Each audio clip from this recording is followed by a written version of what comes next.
কেউ মসজিদ বানাবো বলে লাপালাপি করছি, কেউ বা আমার মন্দির বানাবো বলে লাপালাপি করছি। সারা ভারতবর্ষ জুড়ে মন্দির আর মসজিদের রাজনীতি চলছে।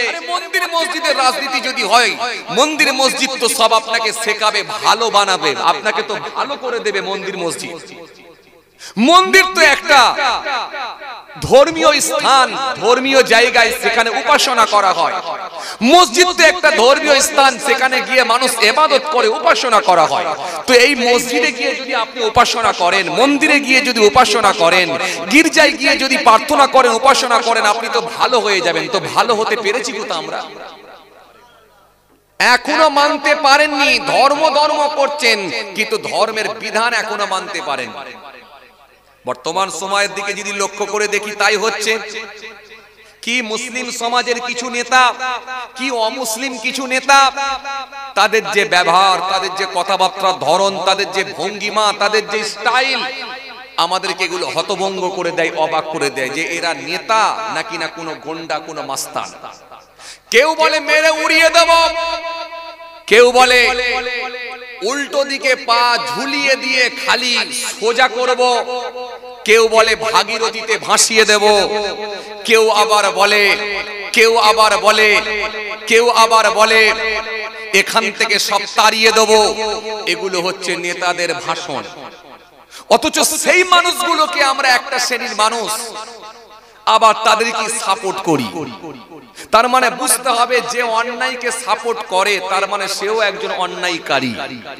অন্যায়কারী না হলে অন্যায়কে কখনো সমর্থন করতে পারে না।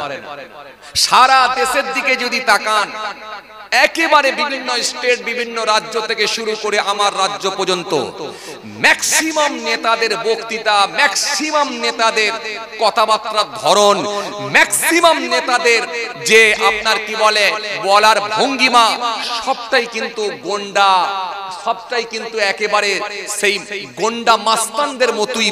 কোনো তফাৎ আছে বলে আমার মনে হয়নি। সব গন্ডা মাস্তানদের সঙ্গে এদের আর কোনো তফাৎ নাই। ভাবতে অবাক লাগে। অথচ আমরা ধর্ম ধর্ম করে লাপালাপি করছি। কেউ মসজিদ বানাবো বলে লাপালাপি করছি, কেউ বা আমার মন্দির বানাবো বলে লাপালাপি করছি। সারা ভারতবর্ষ জুড়ে মন্দির আর মসজিদের রাজনীতি চলছে। কিন্তু এরপরও মানুষ নম্র হয়েছে, হয়নি। মানুষ ভদ্র হয়েছে, হয়নি। মানুষের মধ্যে শিষ্টাচার এসেছে, আসেনি। মানুষের মধ্যে উদারতা এসেছে, আসেনি। মানুষের মধ্যে সম্প্রীতি এসেছে, আসেনি। মানুষের মধ্যে সেই মনোবৃত্তি আসেনি। এখন মানুষ পুরো হিংস্র পশুর ন্যায় হয়ে গেছে। তাদের কর্মকাণ্ডের মাধ্যম দিয়ে, তাদের কার্যকলাপের মাধ্যম দিয়ে, তাদের বক্তৃতার মাধ্যম দিয়ে, তাদের ভাষাগত দিক দিয়ে, সব দিক দিয়ে যদি মিলিয়ে দেখেন, একটা হিংস্র পশুর থেকেও মানুষের আচার ব্যবহার কথাবার্তা খারাপ হয়ে গেছে। সুতরাং আমাদের অবাক করে শেষ হতে চলেছে। এজন্য আমি অনুরোধ করব, হিন্দু হন, মুসলমান হন, খ্রিস্টান হন, শিখ হন, ইসাই হয়, যাই হন না কেন, প্রত্যেকটা কমিউনিটির মানুষকে, প্রত্যেকটা আপনার কি বলে আপনার প্রত্যেকটা ধর্মের মানুষকে আগিয়ে আসতে হবে, মানুষ হয়ে জীবন যাপন করতে হবে। এই শিক্ষাটাই কিন্তু কোরআন দিয়েছে। দুটো একটা যদি ইসলাম ধর্ম অবলম্বী বলে নিজেকে দাবি করে যদি অন্যায় কাজের সঙ্গে সম্পৃক্ত হয়, তাহলে আপনি ইসলাম ধর্মকে কিন্তু কলুষিত করতে পারবেন না। দুটো একটা অমুসলিম ভাই, তারা যদি অন্যায় কাজের সঙ্গে সম্পৃক্ত হয়, কোথাও যদি পিটিয়ে পিটিয়ে মুসলমানকে হত্যা করে, বল জয় শ্রীরাম, না হলে পিটিয়ে মারবো, যদি হত্যা করে, আপনি কিন্তু টোটাল সনাতন ধর্মকে খারাপ বলতে পারবেন না। আপনি খ্রিস্টান ধর্মকে খারাপ বলতে পারবেন না। কেন? প্রত্যেকটা ধর্মই শিখিয়েছে মানবতার কথা, প্রত্যেকটা ধর্মই শিখিয়েছে শিষ্টাচারের কথা, প্রত্যেকটা ধর্মই শিখিয়েছে ঐক্যের কথা, প্রত্যেকটা ধর্মই বলেছে ভালোবাসার কথা। কিন্তু এটা আমরা মানতে পারি না, করতে পারি না, এটা আমাদের ব্যর্থতা। কিন্তু মনে রাখবেন, প্রত্যেকটা ধর্মেই আপনাকে ভালোবাসার কথা বলেছে। জি, এইজন্য কাজী নজরুল ইসলাম তিনিও বলেছেন, ভারতবর্ষ আপনার কি বলে বিশ্বকবি রবীন্দ্রনাথ ঠাকুর তিনিও বলেছেন, রাজা রামমোহন রায় তিনিও বলেছেন, জি শ্রী রামকৃষ্ণ দেব তিনিও বলেছেন। প্রত্যেকটা মনীষী একই বার্তা, একই কথা, একই আপনার বার্তা মানুষের সামনে দিয়েছেন, মানুষ হয়ে মানুষকে ভালোবাসো। এইজন্য মানুষ হয়ে মানুষকে ভালোবাসতে হবে। আপনার মধ্যে সেই আন্তরিকতা থাকবে। ওটা মানুষ, ধর্ম আলাদা হতে পারে, যে যা ধর্ম সে তার করবে, এতে আপত্তি নাই। আমার কোরআনও সেটা বলেছে, লাকুম দীনুকুম ওয়ালিয়া দীন, তুমি তোমার ধর্ম করো, ওকে ওর ধর্ম করতে দাও। তো তুমি কেন বলতে যাবে ভাগীরথীতে ভাসিয়ে দেবো, আর তুমি কেন বলতে যাবে উল্টো দিকে পা করে দিয়ে ঝুলিয়ে সোজা করব, এটা কেন বলতে যাবে? তুমি কেন বলতে যাবে মেরে সব গঙ্গায় ভাসিয়ে দেবো, তুমি কেন বলতে যাবে এখান থেকে জিহাদিগুলোকে সব তাড়িয়ে বের করব? কেন এই লড়াই, কেন এই সংঘাত, কেন এই প্রতিহিংসা? এগুলো থেকে আমাদেরকে বেরিয়ে আসতে হবে, না হলে মনে রাখবেন আগামী দিন কিন্তু আরো খুব খারাপ জায়গায় যাবে। মানুষ হিসাবে মানুষকে ভালোবাসুন, সে হিন্দু হোক, মুসলমান হোক, শিখ হোক, ইসলাম হোক, যাই হোক না কেন, যে কোনো ধর্মের হোক না কেন, মানুষ হিসাবে মানুষকে ভালোবাসতে শিখুন। এটা আপনারই পাশের মানুষ। মনে রাখবেন নেতারা আসে 5 বছরের জন্য, কিন্তু আপনার পাশের বাড়ির লোকটা থাকবে মৃত্যু পর্যন্ত। সে যেখানেই থাকেন না কেন, যেখানে রামের বাস সেখানে রহিমের বাস, যেখানে জয়দেবের বাস সেখানে জয়নালের বাস, যেখানে সত্তারের বাস সেখানে মধুর বাস। এইভাবে ভারতবর্ষের সংস্কৃতি, এই ভারতবর্ষের কালচার যুগ যুগ ধরে হয়ে আসছে। কিন্তু আজকে নেতারা, কিছু মানুষ তারা উগ্র হয়ে যাবার কারণে কিছু মানুষের জন্য এই ভারতবর্ষের সংস্কৃতি নষ্ট হচ্ছে, ভারতবর্ষের কালচার নষ্ট হচ্ছে। অনুরোধ করব প্রত্যেকটা ধর্মের মানুষকে, আমি অনুরোধ করব মিলেমিশে থাকুন, মিলেমিশে থাকুন, সম্প্রীতি বজায় রাখুন। এজন্য এজন্য আপনাদের জানা আছে বিশ্বকবি রবীন্দ্রনাথ ঠাকুর তিনি কলকাতার রাজপথে তিনি রাখি পরিয়ে দিয়ে সম্প্রীতি বাড়িয়ে দিয়েছিলেন। তাই আপনাদের জানা আছে কাজী নজরুল ইসলাম তিনি বলেছিলেন, মোর এক বিন্দে দুইটা কুসুম, হিন্দু মুসলমান, মুসলিম তার নয়নমণি, হিন্দু তাহার প্রাণ। এটা শিখিয়ে দিয়ে গেছেন, বলে দিয়ে গেছেন। এই জন্য মনে রাখবেন সেই কথাকে মাথায় রেখে আমাদের চলতে হবে। যারা অশান্তি লাগাবার চেষ্টা করে তাদের থেকে দূরে থাকুন। নেতারা আসে 5 বছরের জন্য, কিন্তু আপনার পাশের বাড়ির মানুষটা থাকবে মরণ পর্যন্ত। সুতরাং মনে রাখবেন এই সম্প্রীতি, এই ভালোবাসা, এটা ধরে রাখা হলো আমাদের দায়িত্ব, আমাদের কাজ। শুধু মন্দির করলে হবে না, আর মসজিদ করলে হবে না, গির্জা করলে হবে না। আপনার গির্জা, আপনার মসজিদ, আপনার মন্দির আপনাকে যেটা শিখিয়েছে সেটা মেনে চলার চেষ্টা করুন। ভালো হতে পেরেছি কোথা? সামান্য একটা বাসে করে নিয়ে যখন বারাসাত থেকে আমরা যখন যাচ্ছি, আপনার কি বলে বসিরহাট, একটা লোকের পায়ে যদি পা পড়ে যায় কুত্তার মতো আমরা আচরণ করি, ব্যবহার করি, কথা বলে না। তো সেই ভদ্রতা কোথায়? সেই নম্রতা কোথায়? সেই ভদ্রতা কোথায়? সেই মানবিকতা কোথায়? সেই মনুষ্যত্ব কোথায়? সেই নম্রতা কোথায়? সেই উদারতা কোথায়? সেই শিষ্টাচার কোথায়? যেন মনে হচ্ছে সব বিলুপ্ত হয়ে গেছে, শেষ হয়ে গেছে, হারিয়ে গেছে। কথা ঠিক কিনা ভুল বলেন? নম্রতা, ভদ্রতা, জি, শিষ্টাচার, জি, সেই উদারতা, সব এগুলো যেন হারিয়ে গিয়ে ফলে এখন বেরিয়ে আসছে হিংসা, মারামারি, খুনোখুনি, মেরে ফেলা, কেটে ফেলা, খুনোখুনি করা। সেই যে কর্কশ ভাষায় কথা, তার মানে সব মিলিয়ে বলে দেয় একটা জিনিস, প্রমাণ করে ধর্মকে সামনে রেখে কিন্তু মানুষ আজকে হিংস্র প্রাণীর থেকেও খারাপ হয়ে গেছে। অথচ ধর্ম করছে মানুষ। এই মানুষ ধর্ম করে, কিন্তু হিংস্র প্রাণীর থেকেও মানুষ খারাপ হয়ে গেছে। এজন্য মহান আল্লাহ কোরআনের মধ্যে বলেছেন, মানুষের ভেতরে এমন কিছু মানুষ আছে যারা চতুষ্পদ প্রাণীর থেকেও খারাপ, 4 পায়ের জন্তুর থেকেও খারাপ। মানুষের ভেতরে এমন কিছু মানুষ আছে। এজন্য আসুন, এই মানুষকে আমার আল্লাহ সৃষ্টির সেরা মানব করে পৃথিবীর জমিনে প্রেরণ করেছেন। সৃষ্টির সেরা মানব করে পৃথিবীর জমিনে আপনাকে আমাকে পয়দা করেছেন, প্রেরণ করেছেন, পাঠিয়েছেন। শুধু যে নামাজ, রোজা, দাড়ি, টুপি করবেন এতটুকু নয়। আপনার মধ্যে উদারতা আসবে, নম্রতা আসবে, আপনার মধ্যে মনুষ্যত্ব থাকবে, আপনার মধ্যে ভালোবাসা থাকবে, আন্তরিকতা থাকবে। আপনাকে হিংসা বিসর্জন দিতে হবে, আপনাকে অহংকার বিসর্জন দিতে হবে, আপনাকে রিয়া বিসর্জন দিতে হবে, আপনাকে প্রতিহিংসা বিসর্জন দিতে হবে, আপনাকে পরচর্চা বিসর্জন দিতে হবে, আপনাকে গীবত বিসর্জন দিতে হবে, আপনাকে অন্যায় মুক্ত জীবন তৈরি করতে হবে। তবেই কিন্তু আপনি লাআল্লাকুম তাত্তাকুন, এই মুত্তাকির জায়গায় আসতে পারবে। ভাইরা আমার, বন্ধুরা আমার, সাথী মহব্বতের ভাইরা, আজকে সেই দয়া, মায়া, ভালোবাসা, মনুষ্যত্ব সব শেষ। শেষ। একটা মানুষ যদি রাস্তায় পড়ে যদি তরপায়, যদি হার্ট অ্যাটাক করে লোকটা, কিংবা স্ট্রোক হয়ে যায়, রাস্তায় পড়ে যদি কাতলা মাছের মতো তরপায়, তাকে পানি দেওয়ার লোক নাই। বেশিরভাগ লোকই দেখে আর পালিয়ে যায়, পানি দেওয়ার লোক নয়। আবার এমনও লোক আছে যেতে যেতে বলে ও গ্যাঁজা খেয়ে পড়ে আছে, চল বেরিয়ে চল।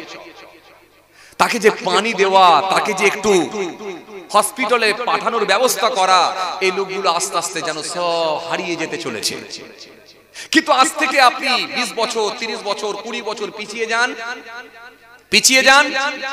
20 বছর যদি পিছিয়ে যান, 30 বছর যদি পিছিয়ে যান, আপনি মিলিয়ে দেখে নেবেন, এত দেশ আপডেট হয়নি, মানুষ এত উন্নতি করতে পারেনি, এত টেকনোলজি আসেনি, মানুষ এত উন্নতি করতে পারেনি, প্রত্যেকটা মানুষের হাতে হাতে ফোন আসেনি, মানুষ এত অ্যাডভান্স হতে পারেনি। কিন্তু মানুষের মধ্যে নম্রতা ছিল, ভদ্রতা ছিল, শিষ্টাচার ছিল, নবিয়ানা আদর্শ ছিল, নবিয়ানা সিস্টেমে তারা চলতে পারত। একটা মানুষ আর একটা মানুষের প্রতি একটা আন্তরিকতা ছিল, ভালোবাসা ছিল, মার্জিত ভাষায় কথা বলতে পারত, মানুষের সঙ্গে মানুষ কথা বললে নরম ভাষায় কথা বলতো। এগুলো কিন্তু 20-30 বছর আগে ছিল।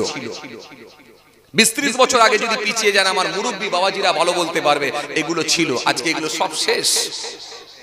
প্রত্যেকের পকেটে পকেটে এখন মোবাইল ফোন, অ্যান্ড্রয়েড ফোন এসে পৌঁছে গেছে।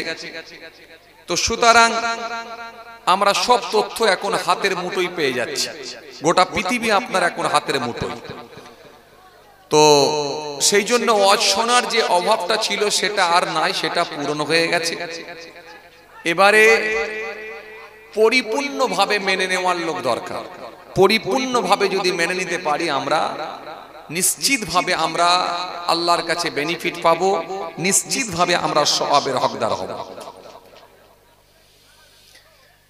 আর পরিপূর্ণভাবে যদি মেনে নিতে পারি, নিশ্চিতভাবে আমার আল্লাহর ওয়াদা আছে, আমি তোমাদেরকে আমার দয়ার জান্নাত দেব। এই জন্য কোরআন শরীফের মধ্যে আল্লাহ রাব্বুল আলামিন বলেছেন, ইয়া আইয়ুহাল্লাযীনা আমানু দুখুলু ফিস-সিলমি কাফা, হে ঈমানদারেরা তোমরা সম্পূর্ণভাবে ইসলামের মধ্যে দাখিল হও। ফিস-সিলমি, ইসলামের মধ্যে, কাফা সম্পূর্ণভাবে, পরিপূর্ণভাবে ঢোকো, যাতে করে তোমাদের ভেতরে কোনো ত্রুটি না থাকে। ওয়ালা তাত্তাবিউ খুতুওয়াতিশ শাইতান, শয়তানের পথ তোমরা ধরবে না, অনুসরণ করো না। ইন্নাহু লাকুম আদুউম মুবিন, নিশ্চয় সে হলো তোমাদের প্রকাশ্য শত্রু, প্রকাশ্য দুশমন। এজন্য শয়তান থেকে বেঁচে পরিপূর্ণভাবে ইসলামের মধ্যে দাখিল হওয়ার নাম হলো মুমিন, ঈমানদার। আর যদি হতে পারো, নিশ্চিতভাবে আমি আল্লাহ তোমাদেরকে আমার প্রিয় বান্দা হিসাবে আমি কবুল করে নেব। ভাইরা আমার, বন্ধুরা আমার, সাথী মহব্বতের ভাইরা, এই জন্য সম্পূর্ণভাবে ইসলামের মধ্যে দাখিল হওয়া, পরিপূর্ণভাবে ইসলামের মধ্যে দাখিল হওয়া, এটা আপনাকে দেখে নিতে হবে, এটা আপনাকে দেখে নিতে হবে। শুধু যে মুখে দাঁড়ি আর মাথায় টুপি, বড় জুব্বা লাগালাম মানে ধর্মের পরিপূর্ণভাবে মেনে নিতে পারলাম, এমনটা কিন্তু নয়। এজন্য কোরআন শরীফের মধ্যে আল্লাহ পাক ফের অন্য জায়গায় আয়াত দিলেন, ইয়া আইয়ুহান নাসু উবুদু রাব্বাকুমুল্লাযী খালাকাকুম ওয়াল্লাযীনা মিন ক্বাবলিকুম লাআল্লাকুম তাত্তাকুন। ইয়া আইয়ুহান নাস, হে মনুষ্য জাতি, মানুষ সকল, উবুদু, ইবাদত করো, জিকির করো, উপাসনা করো, আরাধনা করো, কার? রব্বাকুম, তোমার রবের, তোমার আল্লাহর, তোমার স্রষ্টার, তোমার মালিকের। মালিকের ইবাদত করো, রবের ইবাদত করো, উপাসনা আরাধনা বন্ধনা কার? মালিকের। করলে কি হবে? ইয়া আইয়ুহান নাস উবুদু রাব্বাকুমুল্লাযী খালাকাকুম, যদি বলো কেন করব, আল্লাযী, যিনি, খালাকাকুম, তোমাকে সৃষ্টি করেছেন, ওয়াল্লাযীনা মিন ক্বাবলিকুম, তোমার পূর্বের মানুষগুলোকেও যিনি সৃষ্টি করেছিলেন। উদ্দেশ্য একটাই, সেটা কি? লাআল্লাকুম তাত্তাকুন, যাতে করে তোমরা মুত্তাকি, পরহেজগার, খোদাভীরু হতে পারো। এই মুত্তাকি পরহেজগার বানানোর জন্য আল্লাহ বলছেন আমার ইবাদত করো, ইবাদতের নির্দেশ দিয়েছেন। তাহলে ইবাদত করলে কি হবে? তুমি পরহেজগার, মুত্তাকি, খোদাভীরু হয়ে যাবে। কথা বুঝে আসছে? তুমি যদি মুত্তাকি পরহেজগার হয়ে যেতে পারো তাহলে আমার কাছে বেনিফিট পেতে পারো। কিন্তু আপনাকে এবার হিসাব করে দেখতে হবে, দাঁড়ি রাখলে কি মুত্তাকি হওয়া যায়? বড় জুব্বা জলসার দিনে আর ঈদের দিনে পরে ফেললি কি মুত্তাকি হওয়া যায়? মাথায় টুপি দিলি কি মুত্তাকি হওয়া যায়? নিজেকে একজন নামাজি বলে দাবি করলি কি মুত্তাকি হওয়া যায়? না, মুত্তাকি হতে হবে। মুত্তাকি হলে আপনাকে টোটালটাই মেনে নিতে হবে। এক কথায় আপনার ইবাদত, আপনার জিকির, আপনার উপাসনা আপনাকে চেঞ্জ করে দেবে, পাল্টে দেবে। এবার আপনি নিজেকে কোশ্চেন করে দেখুন, আমরা পাল্টাতে পেরেছি কিনা? পেরেছি? পারি না। বসিরহাট স্টেশনে আপনি গিয়ে বাসে উঠেছেন, যাবেন কোথায়? বারাসাতে। একজন লোক সিটে বসে আছে আর একজনা দাঁড়িয়ে আছে। দাঁড়িয়ে থাকা লোকটা বেচারা কষ্ট করে যাচ্ছে, প্রচন্ড রৌদ্রের তাপ, গ্রীষ্মকাল। দাঁড়িয়ে থাকা লোকটার গোটা শরীর ঘেমে গেছে। ঘেমে যাওয়ার পরে লোকটার কপাল থেকে এক ফোঁটা ঘাম বসে থাকা ব্যক্তির কোলে গিয়ে পড়ে গেল। যেই বসে থাকা ব্যক্তির কোলে গিয়ে পড়ে গেল এক ফোঁটা ঘাম, বসে থাকা ব্যক্তিটা তখন রাগান্বিত হয়ে রেগে গিয়ে বলছে, এই যে ভাই, ঘাম পড়ছে। তখন দাঁড়িয়ে থাকা লোকটা আরেকটু বেশি রাগান্বিত হলো বা রেগে গেল, আরেকটু বেশি উত্তেজিত হয়ে বলল, কি করব? ঘাম পড়ছে তো খেয়ে নেবো নাকি? তখন ওই লোকটা, বসে থাকা লোকটা বলছে, এই যে তোমার ঘাম তোমাকে খেতে হবে, অন্যজন নয়। তখন দেখা যাচ্ছে এই বসিরহাট থেকে নিয়ে বারাসাত পর্যন্ত যেতে যেতে একটা বাসের মধ্যে একটা এমন জায়গায় এমন সিচুয়েশন তৈরি হয়ে গেল, এই দুজনার ভেতরে ঝগড়া ঝাঁটি অশান্তির একটা বিরাট জায়গা তৈরি হলো, হয়ে গিয়ে একটা বিশৃঙ্খলা তৈরি হলো, একটা ভেতরে অশান্তির পরিবেশ তৈরি হয়ে গেল, শুধু এক ফোঁটা কপালের ঘাম পড়াকে কেন্দ্র করে। তখন আপনাকে বুঝে নিতে হবে, আপনার মধ্যে যদি শিষ্টাচার না আসে, আপনার মধ্যে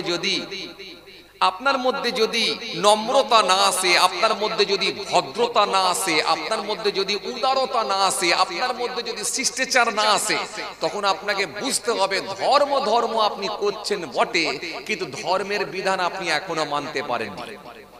কি কথা ঠিক বলছি না ভুল বলছি? হ্যাঁ, মানুষ হিসাবে মানুষকে ভালোবাসতে শিখুন। আরে মানুষ তো দূরের কথা, একটা প্রাণীকে আপনি কষ্ট দিতে পারবেন না, একটা প্রাণীকে আপনি কষ্ট দিতে পারবেন না, এটাও ইসলাম শিখিয়েছে আপনাকে। একটা প্রাণীর উপর আপনি জুলুম করতে পারবেন না, কষ্ট দিতে পারবেন না, এটাও ইসলাম আপনাকে শিখিয়েছে। পারবেন না। এই দয়া, এই ভালোবাসা, এটা আমার নবী আমাদেরকে শিখিয়ে দিয়ে গেছেন। জি, এই শিক্ষাটা আমার রাসূলুল্লাহ আমাদেরকে দিয়ে গেছেন। জি, আপনি ইসলাম ধর্মের মানুষ হলে আপনার মধ্যে দয়া থাকবে, মায়া থাকবে, দয়া থাকবে, মায়া থাকবে, আপনার মধ্যে আন্তরিকতা থাকবে। মানুষকে তো কষ্ট দেওয়া দূরের কথা, একটা প্রাণীকে পর্যন্ত কষ্ট দিতে পারবেন না।